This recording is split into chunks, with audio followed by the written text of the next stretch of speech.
সুরবালার সঙ্গে একত্রে পাঠশালায় গিয়াছি, বউ বউ খেলিয়াছি। তাহাদের বাড়িতে গেলে সুরবালার মা আমাকে বড় যত্ন করিতেন এবং আমাদের দুইজনকে একত্র করিয়া আপনা আপনি বলাবলি করিতেন। আহা, দুটিতে বেশ মানায়। ছোট ছিলাম, কিন্তু কথাটার অর্থ একরকম বুঝতে পারিতাম। সুরবালার প্রতি যে সর্বসাধারণের অপেক্ষা আমার কিছু বিশেষ দাবি ছিল, সে ধারণা আমার মনে বদ্ধমূল হইয়া গিয়াছিল। সেই অধিকার মদে মত্ত হইয়া তাহার প্রতি যে আমি শাসন এবং উপদ্রব না করিতাম তাহা নহে। সেও সহিষ্ণুভাবে আমার সকল রকম ফরমাস খাটিত এবং শাস্তি বহন করিত।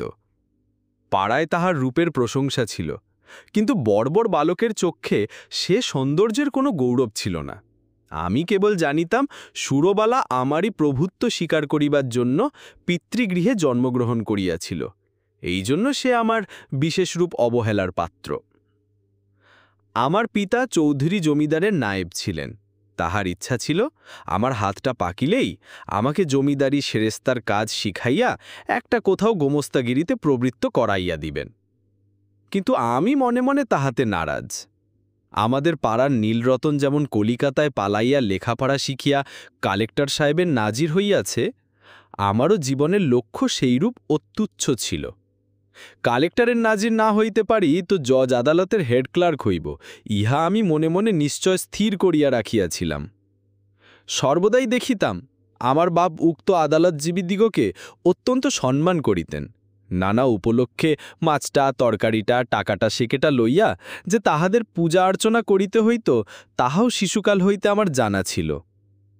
এই জন্য আদালতের ছোট কর্মচারী, এমনকি পেয়াদাগুলাকেও পর্যন্ত হৃদয়ের মধ্যে খুব একটা সম্ভ্রমের আসন দিয়াছিলাম। ইহারা আমাদের বাংলাদেশের পূজ্য দেবতা, ৩৩ কোটির ছোট ছোট নতুন সংস্করণ।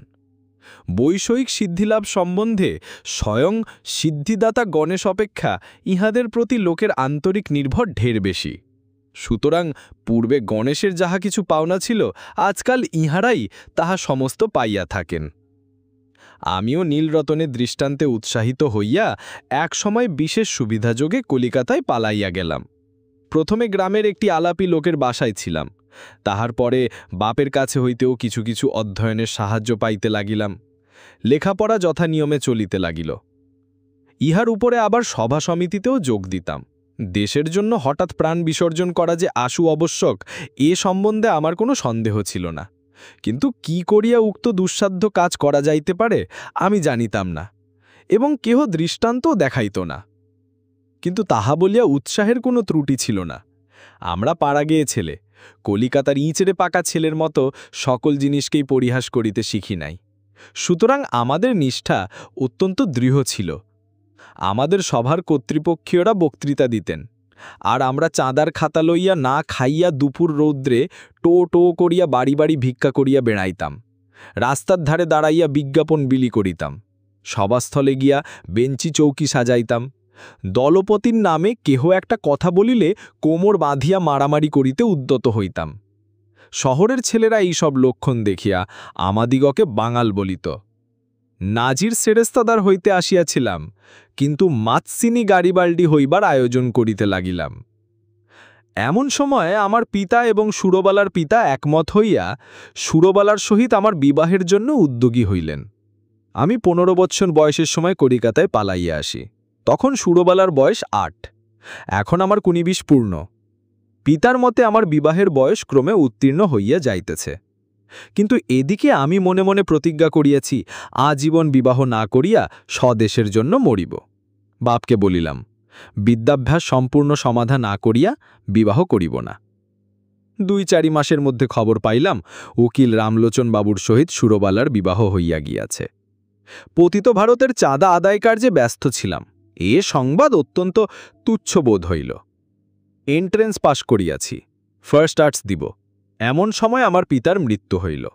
সংসারে কেবল আমি একা নই, মাতা এবং ২টি ভগিনী আছেন। সুতরাং কলেজ ছেড়িয়া কাজের সন্ধানে ফিরিতে হইল। বহু চেষ্টায় নোয়াখালী বিভাগের একটু ছোট শহরে এন্ট্রেন্স স্কুলে সেকেন্ড মাস্টারি পদ প্রাপ্ত হইলাম। মনে করিলাম আমার উপযুক্ত কাজ পাইয়াছি। উপদেশ এবং উৎসাহ দিয়া এক একটি ছাত্রকে ভাবি ভারতের এক একটি সেনাপতি করিয়া তুলিব। কাজ আরম্ভ করিয়া দিলাম। দেখিলাম ভাবি ভারত অপেক্ষা এক্সামিনের তারা ঢের বেশি। ছাত্রদিগকে গ্রামার অ্যালজেব্রার বহির্ভূত কোনো কথা বলিলে হেডমাস্টার রাগ করে। মাস দুয়েকের মধ্যে আমারও উৎসাহ নিস্তেজ হইয়া আসিল। আমাদের মতো প্রতিভাহীন লোক ঘরে বসিয়া নানা রকম কল্পনা করে, অবশেষে কার্যক্ষেত্রে নামিয়া ঘাড়ে লাঙল বইয়া পশ্চাৎ হইতে ল্যাজমলা খাইয়া নতশিরে সহিষ্ণুভাবে প্রাত্যহিক মাটি ভাঙার কাজ করিয়া সন্ধ্যাবেলার এক পেট জাবনা খাইতে পাইলেই সন্তুষ্ট থাকে। লম্ভে ঝাম্পে আর উৎসাহ থাকে না। অগ্নিদাহের আশঙ্কায় একজন করিয়া মাস্টার স্কুলের ঘরেতেই বাস করিত।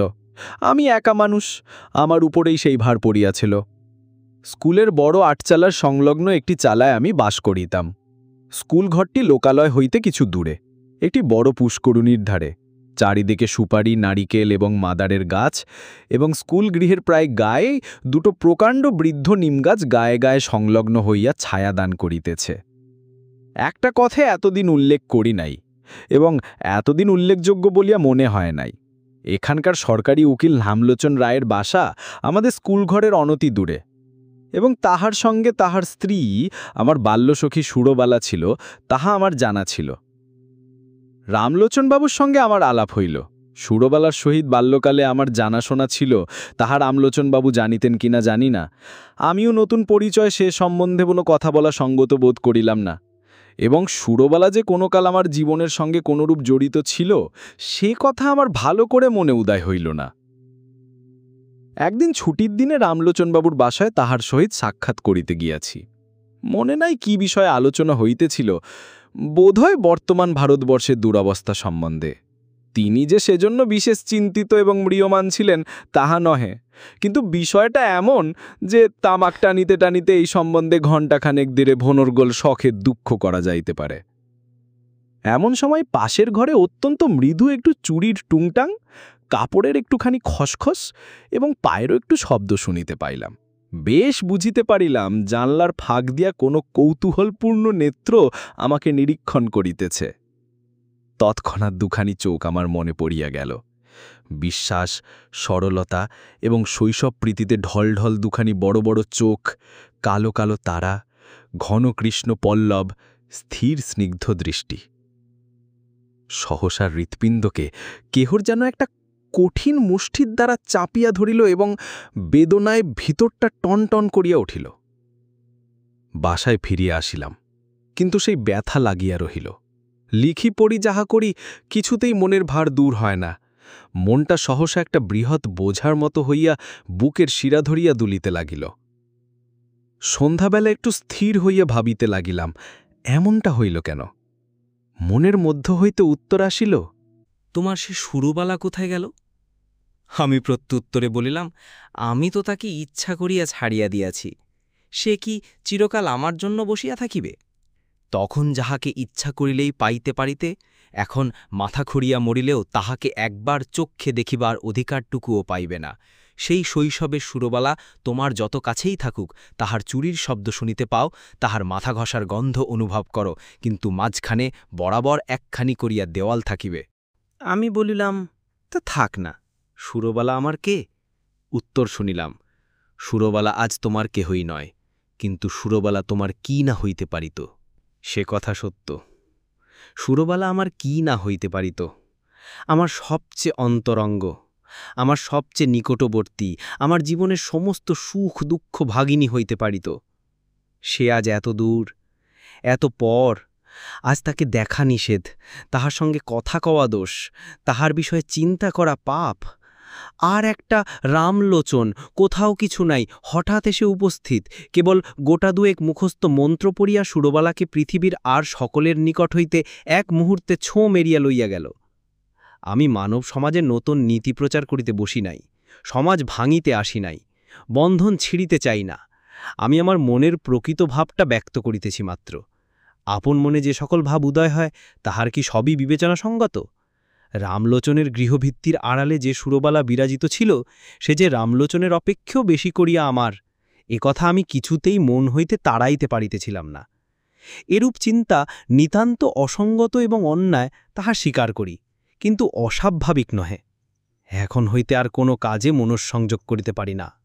দুপুরবেলায় ক্লাসে যখন ছাত্রেরা গুনগুন করিতে থাকিত, বাহিরে সমস্ত ঝাঁ ঝাঁ করিত, ঈষৎ উত্তপ্ত বাতাসে নিমগাছের পুষ্পমঞ্জরীর সুগন্ধ বহন করিয়া আনিত, তখন ইচ্ছা করিত, কি ইচ্ছা করিত জানি না, এই পর্যন্ত বলিতে পারি, ভারতবর্ষের এই সমস্ত ভাবী আশাস্পদদিগের ব্যাকরণের ভ্রম সংশোধন করিয়া জীবনযাপন করিতে ইচ্ছা করিত না। স্কুলের ছুটি হইয়া গেলে আমার বৃহৎ ঘরে একলা থাকিতে মন টিকিত না, অথচ কোনো ভদ্রলোক দেখা করিতে আসিলেও অসহ্য বোধ হইত। সন্ধ্যাবেলায় পুষ্করিণীর ধারে সুপারি নারিকেলের অর্থহীন মর্মরধ্বনি শুনিতে শুনিতে ভাবিতাম, মনুষ্য সমাজ একটা জটিল ভ্রমের জাল। ঠিক সময়ে ঠিক কাজ করিতে কাহারও মনে পড়ে না, তারপরে বেঠিক সময়ে বেঠিক বাসনা লইয়া অস্থির হইয়া মরে। তোমার মতো লোক সুরবালার স্বামীটি হইয়া বুড়া বয়স পর্যন্ত বেশ সুখে থাকিতে পারিত। তুমি কিনা হইতে গেলে গাড়িবাল্ডি, এবং হইলে শেষে একটি পাড়াগায় স্কুলের সেকেন্ড মাস্টার। আর রামলোচন রায় উকিল, তাহার বিশেষ করিয়া সুরবালারই স্বামী হইবার কোনো জরুরি আবশ্যক ছিল না। বিবাহের পূর্ব মুহূর্ত পর্যন্ত তাহার পক্ষে সুরবালা যেমন, ভবশঙ্করীও তেমন। সে কিনা কিছুমাত্র না ভাবিয়া চিন্তিয়া বিবাহ করিয়া সরকারি উকিল হইয়া দিব্যে 5 টাকা রোজগার করিতেছে। যেদিনে দুধে ধোঁয়ার গন্ধ হয় সেদিন সুরবালাকে তিরস্কার করে, যেদিন মন প্রসন্ন থাকে সেদিন সুরবালার জন্য গহনা ঘড়াইতে দেয়। বেশ মোটাসোটা, চাপকান পড়া, কোনো অসন্তোষ নাই। পুষ্করিণীর ধারে বসিয়া আকাশের দিকে তারার দিকে চাহিয়া কোনো দিন হাহুতাশ করিয়া সন্ধ্যাযাপন করে না। রামলোচন একটা বড় মকদ্দমায় কিছুকালের জন্য অন্যত্র গিয়াছে। আমার স্কুল ঘরে আমি যেমন একলা ছিলাম, সেদিন সুরবালার ঘরেও সুরবালা বোধ করি সেই রূপই একা ছিল। মনে আছে, সেদিন সোমবার। সকাল হইতেই আকাশ মেঘাচ্ছন্ন। বেলা 10টা হইতে টিপটিপ করিয়া বৃষ্টি পড়িতে আরম্ভ করিল। আকাশের ভাবগতি দেখিয়া হেডমাস্টার সকাল সকাল স্কুলের ছুটি দিলেন। খণ্ড খণ্ড কালো মেঘ যেন একটা কি মহা আয়োজনের সমস্ত দিন আকাশময় আনাগোনা করিয়া বেড়াইতে লাগিল। তারপরের দিন বিকেলের দিকে মুষলধারে বৃষ্টি এবং সঙ্গে সঙ্গে ঝড় আরম্ভ হইল। যত রাত্রি হইতে লাগিল, বৃষ্টি এবং ঝড়ের বেগ বাড়িতে চলিল। প্রথমে পূর্ব দিক হইতে বাতাস বহিতেছিল, ক্রমে উত্তর এবং উত্তর পূর্ব দিয়া বহিতে লাগিল। এ রাত্রিয়ে ঘুমাইবার চেষ্টা করা বৃথা। মনে পড়িল, এই দুর্যোগে সুরবালা ঘরে একলা আছে। আমাদের স্কুলঘর তাহাদের ঘরের অপেক্ষা অনেক মজবুত। কতবার মনে করিলাম তাকে স্কুল ঘরে ডাকিয়া আনিয়া আমি পুষ্করিণীর পাড়ের ওপর রাত্রিযাপন করিব, কিন্তু কিছুতেই মন স্থির করিয়া উঠিতে পারিলাম না। রাত্রি যখন 1টা-1:30 হইবে, হঠাৎ বানের ডাক শোনা গেল। সমুদ্র ছুটিয়া আসিতেছে। ঘর ছাড়িয়া বাহির হইলাম, সুরবালার বাড়ির দিকে চলিলাম। পথে আমাদের পুষ্করিণীর পাড়, সে পর্যন্ত যাইতে না যাইতেই আমার হাঁটু জল হইল। পাড়ের ওপরে যখন উঠিয়া দাঁড়াইলাম, তখন দ্বিতীয় আর একটা তরঙ্গ এসে উপস্থিত হইল। আমাদের পুকুরের পাড়ের একটা অংশ প্রায় 10-11 হাত উঁচু হইবে। পাড়ের ওপরে আমিও যখন উঠিলাম, বিপরীত দিক থেকে আরেকটি লোকও উঠিল। লোকটি কে তাহা আমার সমস্ত অন্তরাত্মা আমার মাথা হইতে পা পর্যন্ত বুঝিতে পারিল, এবং সেও যে মাকে জানিতে পারিল তাতে আমার সন্দেহ নাই।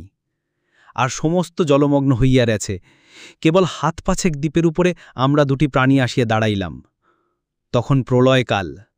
তখন আকাশে তারার আলো ছিল না, এবং পৃথিবীর সমস্ত প্রদীপ নিভিয়া গেছে।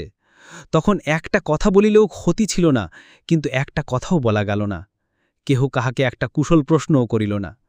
কেবল দুইজনে অন্ধকারের দিকে চাহিয়া রহিলাম। পদতলে গাঢ় কৃষ্ণবর্ণ উন্মত্ত মৃত্যুস্রোত গর্জন করিয়া ছুটিয়া চলিল। আজ সমস্ত বিশ্ব সংসার ছাড়িয়া সুরবালা আমার কাছে আসিয়া দাঁড়াইয়াছে। আজ আমি ছাড়া সুরবালার আর কেহ নাই। কবেকার সেই শৈশবে সুরবালা, কোন কি জন্মান্তর, কোন একটি পুরাতন রহস্যান্ধকার হইতে ভাসিয়া এই সূর্যচন্দ্রালোকিত লোক পরিপূর্ণ পৃথিবীর ওপরে আমারই পার্শ্বে আসিয়া সংলগ্ন হইয়াছিল। আর আজ কতদিন পরে সেই আলোকময় লোকময় পৃথিবী ছাড়িয়া এই ভয়ঙ্কর জনশূন্য প্রলয়ন্ধকারের মধ্যে সুরবালা একাকিনী আমারই পার্শ্বে আসিয়া উপনীত হইয়াছে। জন্মস্রোতে সেই নবকলিকাকে আমার কাছে আনিয়া ফেলিয়াছিল, মৃত্যুস্রোতে সেই বিকশিত পুষ্পটিকে আমারই কাছে আনিয়া ফেলিয়াছে। এখন কেবল আর একটা ঢেউ আসিলেই এই পৃথিবীর এই প্রান্তটুকু হইতে, বিচ্ছেদের এই বৃন্তটুকু হইতে খসিয়া আমরা দুজনে এক হইয়া যাই। সে ঢেউ না আসুক। স্বামী পুত্র গৃহ ধন জন লইয়া সুরবালা চিরদিন সুখে থাকুক। আমি এই এক রাত্রে মহাপ্রলয়ের তীরে দাঁড়াইয়া অনন্ত আনন্দের আস্বাদ পাইয়াছি। রাত্রি প্রায় শেষ হইয়া আসিল। ঝড় থামিয়া গেল, জল নামিয়া গেল। সুরবালা কোনো কথা না বলিয়া বাড়ি চলিয়া গেল। আমিও কোনো কথা না বলি আমার ঘরে গেলাম। ভাবিলাম, আমি নাজিরও হই নাই, সেরেস্তাদারও হই নাই, গাড়িবাল্ডিও হই নাই। আমি এক ভাঙা স্কুলের সেকেন্ড মাস্টার। আমার সমস্ত ইহজীবনে কেবল ক্ষণকালের জন্য একটি অনন্ত রাত্রির উদয় হইয়াছিল। আমার পরমায়ুর সমস্ত দিনরাত্রির মধ্যে সেই একটিমাত্র রাত্রি আমার তুচ্ছ জীবনের একমাত্র চরম সার্থকতা।